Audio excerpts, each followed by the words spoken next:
यंदाची रामनवमी जोरात साजरी होणार असं मी ऐकलं, हे खरं आहे का हो?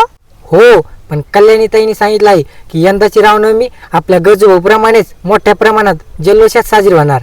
आओ, ह्या रामनवमीला गजभाऊ नाही ना, तर त्यांच्याशिवाय हा उत्सव कसा वाटेल?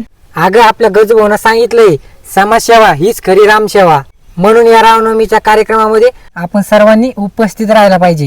हो, आपले गजभाऊ गेले तरी पण त्यांचं कार्य आणि त्यांचं स्वप्न कधीच अधुरं ठेवायचं नाही. हो, म्हणून आपण सर्व कट्टर हिंदू भावांनी या उत्सव सोहळ्यात उपस्थित राहू. तर नमस्कार जालनाकरांनो, स्वर्गीय गजानन भाऊ तौर फाउंडेशन 888 यांच्यातर्फे प्रभू श्रीरामनवमी उत्सव सोहळ्याचे आयोजन केले आहे.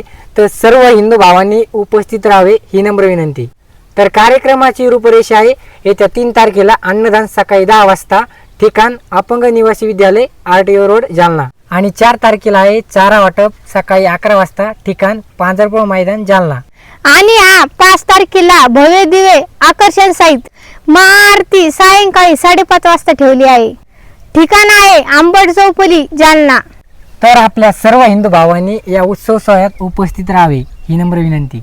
आणि आपल्या गजभाऊंना सदैव आठवणी ठेवून आदरांजली वाहू. तर बोला, शरीर मरता है लेकिन नाम नाही. ओनली गजभाऊ तौर.